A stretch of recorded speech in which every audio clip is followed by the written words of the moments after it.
Good afternoon. It is quite the honor for me to be here with you this afternoon to present this award to Bryan Stevenson, to honor him as one of the Alabama Humanities Fellows of 2022. As you heard, a few years ago, I was granted the same honor, but my accomplishments pale in comparison to his. When I was a child, growing up in Monroeville, my home state was known nationally and internationally for many of the wrong things. The two men that we honor here today have helped my home state to be known nationally and internationally for many of the right things. I was telling Bryan earlier that recently I quoted something that he wrote in Just Mercy. I am from Monroeville, a Monroeville native, as you heard. I have read To Kill a Mockingbird several times. I know all about it. His memoir, Just Mercy, has as its centerpiece a case of injustice from my home. In that, where a man was not only convicted of a crime he did not commit, but put on death row before there was even a trial. In the book, he writes, Monroeville loved the novel To Kill a Mockingbird, but seemed to have missed some of its lessons. I also heard a friend of mine quote something else he has said often, where he talks about proximity, being close to those that we are trying to help and to serve, the marginalized. I was at a dinner just with girlfriends, escaping our children, over dinner and drinks when one of them talked about the charitable work that she is trying to do, that she wanted to be in proximity to those she was trying to help, just as Bryan Stevenson had said. I am quoting you because I want you to know that your work and your wisdom and your words have impact broader than you know. My heartiest congratulations on your award. I will bring it to you because I think is the family of John Lewis coming next? Okay, well then in that case, I'll bring you your award and you will take the stage a little later. So we will hear some more of his remarkable wisdom.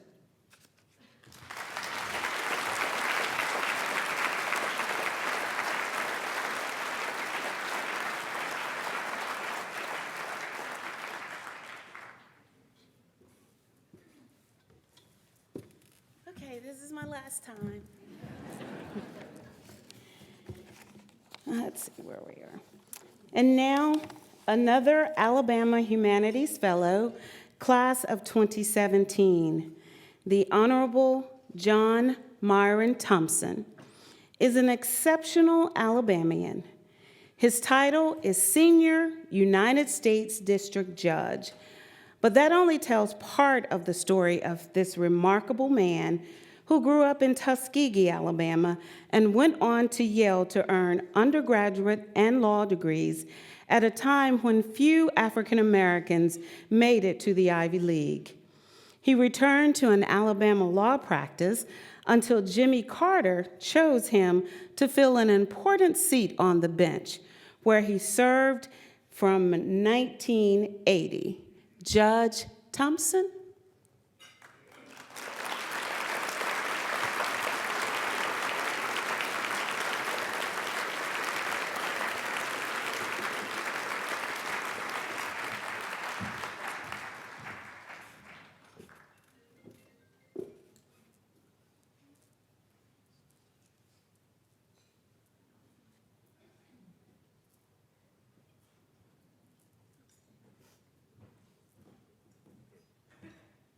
real pleasure to be here. I hope you'll bear with me. I'm going to digress for a minute about Cynthia Tucker's comments about Monroeville, Alabama. I have to admit I have a little pet peeve. Everybody talks about Atticus Finch. We have a black Atticus Finch in Bryan Stevenson. You don't have to go to literature. You don't have to write a novel. The man exists today. He is not a fiction. He is real. And when I hear people talk about Atticus Finch, I say, why a novel? The blood is here. Anyway, I'm getting totally off point. Anyway, I am truly honored to be here to receive and to give this award for someone like John Lewis. My only gripe is that I have to follow his remarks. I mean, no one upstages John Lewis. And how do you summarize his life? I mean, you know, the number of times he was beaten in the name of justice, in the name of writing. And then his famous quote about, good trouble, necessary trouble. I can't top those lines. I mean, I just wondered what it is about him that I could say. And it ends up that I do have a story about John Lewis that until this day has never been shared. And I honestly believe that this story epitomizes everything he said on that screen. In 2011, we had at the American Courthouse, and that's part of the United States District Courthouse, we call it America's Courtroom, a meeting between, can you believe this? John Lewis and Governor Patterson. Wow, you're right. John Lewis was ruthlessly beaten at that bus station. John Patterson was the governor who many think was responsible either directly but at least by nonfeasance in that beating. And the question is, what would John Lewis do? And this is his brilliance. And I had no idea what that was going to be like. He met actually in the library of my chambers. There also were 6 other freedom riders who also had been brutally beaten. But I think we were all waiting for the cue from John Lewis. And you know what he did? When Governor Patterson walked into the room, and I'll be honest with you, I was concerned as to whether John Lewis could shake the man who was responsible for his beating. He did. He shook Governor Patterson's hand. He grabbed him by the shoulder, and he welcomed him in. And he sat down with him, and he broke bread. We had lunch together. Now, what does that say about John Lewis? What that says is something he said as one of the last, I believe it may have been the last sentence in an article he wrote in the New York Times editorial on the date, actually, I believe it was on as an obituary in the Times that day. He says, I want to continue the struggle for justice, and I want to end hatred. His capacity for forgiveness, for clemency, for the ability to take his biggest enemy into his arms and say, I forgive you, was beyond measurement. How could anybody do that? I even had questions about whether I could shake Governor Patterson's hand. But I'm sure you're sitting there and asking yourself, why? Why would he shake the hand of someone who had brutally beaten him, not once, but at several of these stops as he was riding these buses throughout the South? I think that his ability for forgiveness was central to his belief in peaceful resistance. But the only thing that was greater than his ability to forgive was his ability not to forget. The two go hand in hand. I think that in truth, what he's saying is that hate saps us of our energy to move forward and do the right thing. If we get so caught up in hatred, we lose the energy to move forward. And I think that as he left that meeting with Governor Patterson, he said, I forgive you, but I will not forget to undo all of the wrongs that you have done. Because my energy now is in doing the right thing, not wasting my time hating you. I forgive you. And that's his life. He had this ability to forgive, but also this incredible lifetime ability never to forget, and on his deathbed saying, I will fight for voting rights. I won't spend my time hating Wallace. I won't spend my time hating Patterson. I'm going to spend my time fighting in Congress for doing the right thing. And I think it's a great lesson. And I think that's his whole point about peaceful resistance. I know that John Lewis's family is here, and I'd like for them to come up, if you wouldn't mind.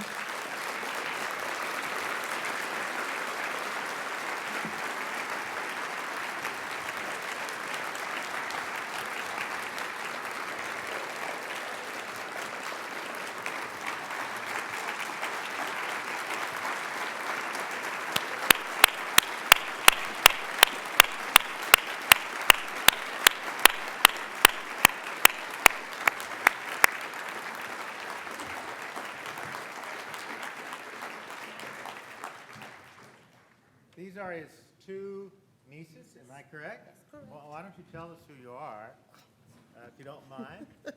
Well, my name is Rhonda Tyner. My mother is John's sister, Ethel. Okay, and another niece? Hi, my name is Arnika Lewis, and my father is Samuel Lewis.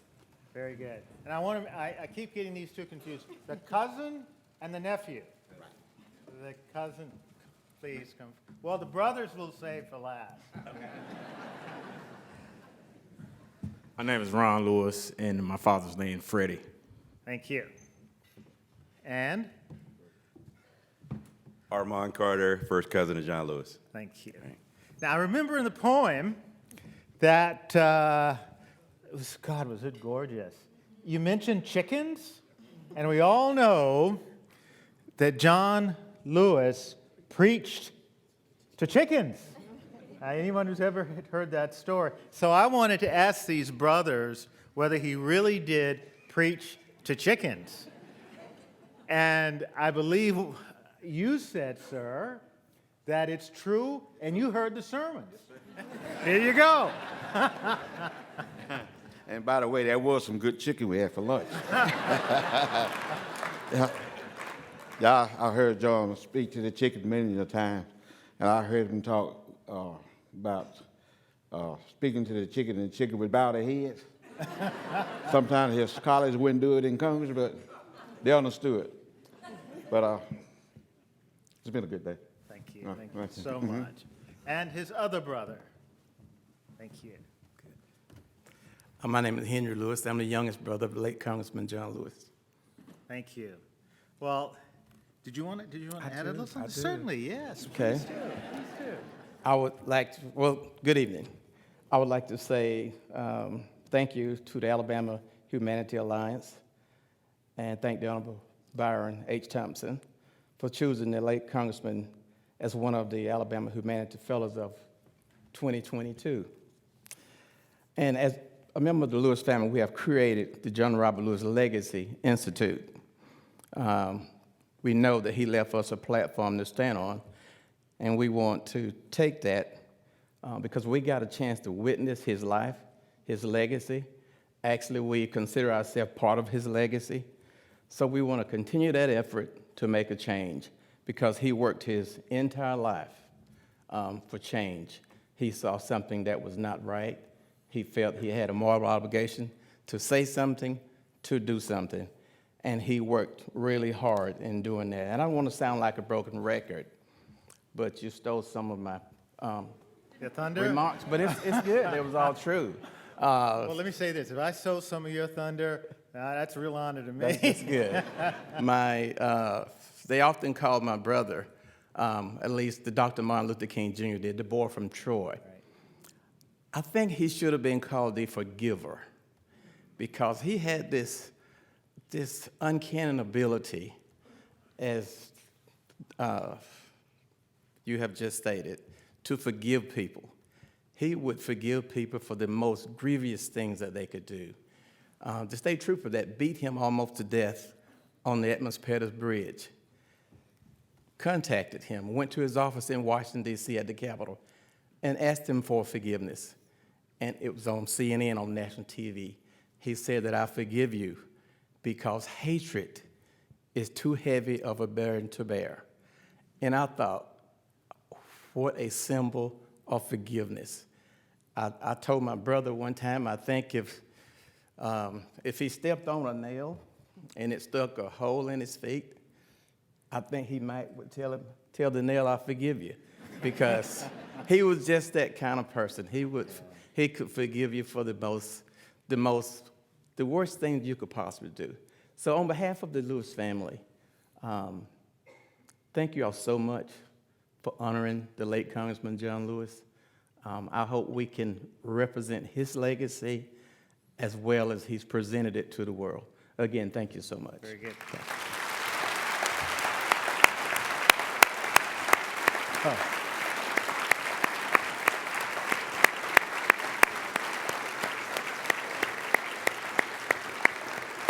You know, I two thoughts come to mind, and then I'm going to shut up.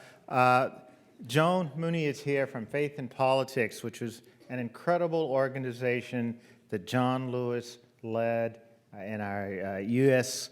House and Representatives in our Congress that would come down here, and it was part of his moral crusade. You know, I noticed he called it Faith in Politics, not Faith in Legacy, Faith in Politics. And the two to him meant the same. And as I was coming up here, I was thinking about the faith and politics, that, he was unique. I don't know what religion you are, but he is one of the few people about whom I can say he was a Christian, but he also lived the life of a Christian, and those are not necessarily the same thing. Thank you very much.